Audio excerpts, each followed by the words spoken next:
This is Green Initiatives in Ethics, a presentation by Melissa Klein and Jackie Pertl for Ethics MBA class.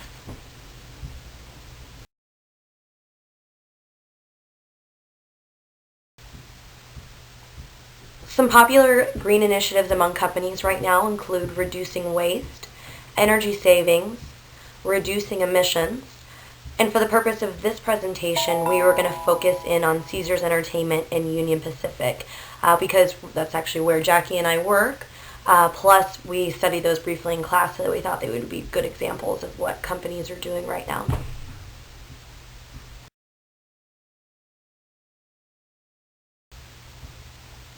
The first topic that we're going to cover will be waste reduction.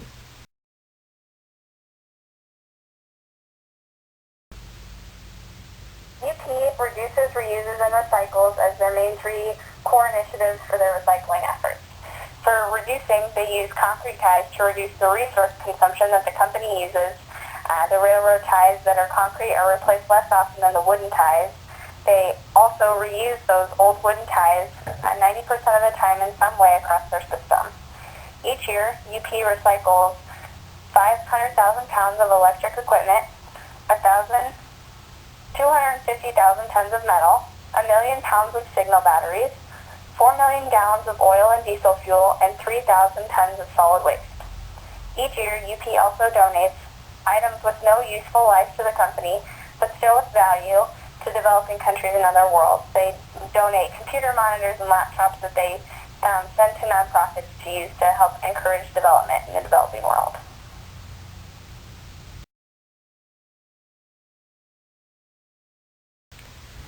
Caesars Entertainment has had a couple waste reduction efforts. Their waste reduction target included 25% diversion from landfill in 2014 and 50% by 2020. They do banquet training in which all their event and banquet managers receive training in waste reduction practices with 1.5 million square feet of convention space. The majority of the savings has been seen here. They also partner with an effort called Clean the World, this means they collect and sanitize soap, shampoo, and other hygiene products.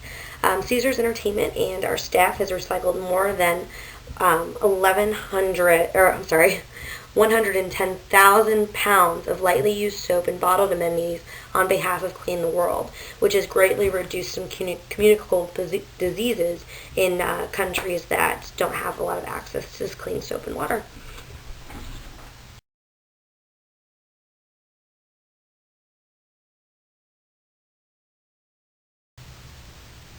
Now we're going to talk about power and energy savings in non-transportation.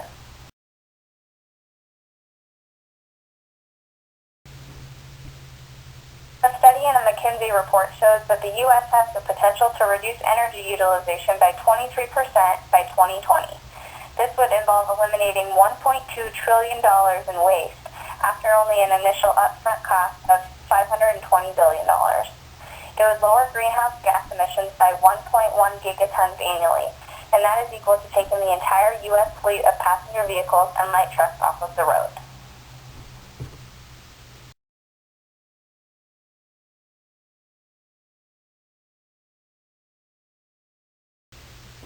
There are several key issues that the U.S. can address to increase energy savings. They can develop no and low-carbon energy sources of energy, research and develop ways to unlock the full potential of energy efficiency. They can secure upfront funding for energy plans, which in the long run would result in higher savings. They can strengthen alliances between the utilities, the regulators, government agencies, manufacturers, and consumers. And that would all encourage next-generation energy efficiency technologies to ensure growth.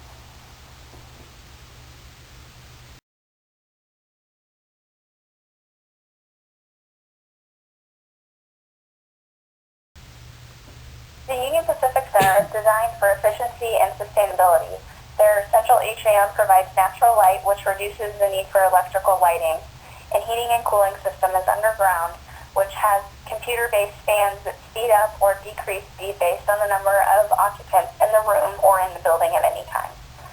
The building has also received a silver certification under the U.S. Green Building Council's leadership in energy and environmental design, which is also the LEED certification certification that comes along with that. They have HVAC system improvements, and they have incorporated a green cleaning program. UP has also been given the Energy Star Award by the EPA for 7 consecutive years. Their Harriman Dispatching Center, which was an 1891 repurposed historic brick building, has undergone extensive remodeling in 2007. They incorporated high-efficiency lighting, sound-absorbing acoustic cloud, and heat reclamation equipment that helps to provide the most energy savings.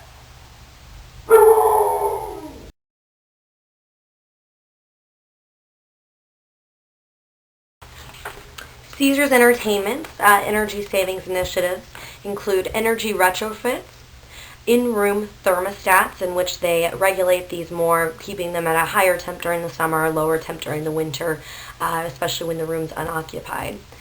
They also turn off and unplug all mini fridges when the room's unoccupied. They went to an LED conversion initiative which replaced 50,000 halogen bulbs throughout the U.S. in all their locations, and this happened between 2010 and 2012.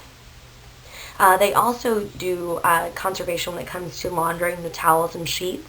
If a guest is staying multiple nights in the hotel, they can opt to request their sheets changed each night, or they can leave them instead of wasting the extra water it would take to launder everything each night.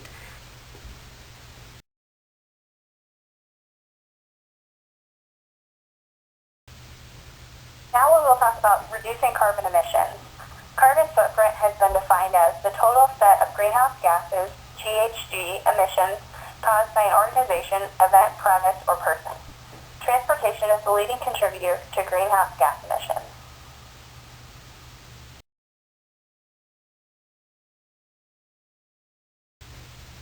Union Pacific has several initiatives they use to reduce the transportation carbon footprint.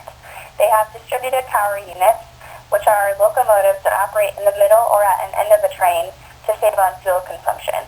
It saves about 4 to 6% in fuel, which reduces carbon emissions. They also have genset locomotives, which are using multiple smaller engines instead of one large engine. It reduces greenhouse gas emissions by 37%. A quick fast fact about Union Pacific is that they operate North America's cleanest and most modern locomotive fleet. Since 2000, UP has spent approximately $6.5 billion to purchase more than 3,700 fuel-efficient locomotives.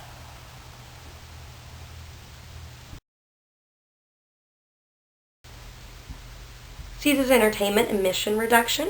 They did an updated target of 20% reduction in fossil fuels per air-conditioned square foot by 2015, and this was coming from a 2007 baseline.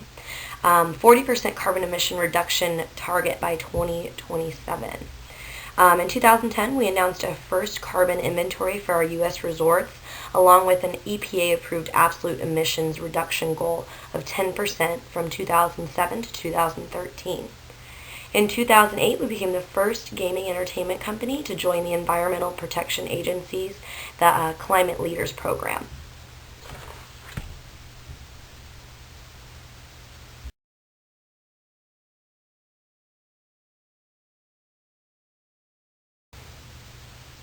In conclusion, these have been some good examples of companies who have benefited from making the ethical decision to go green. With the upfront costs they've spent and the programs they have in place, each company has led to savings in the long run. Thank you.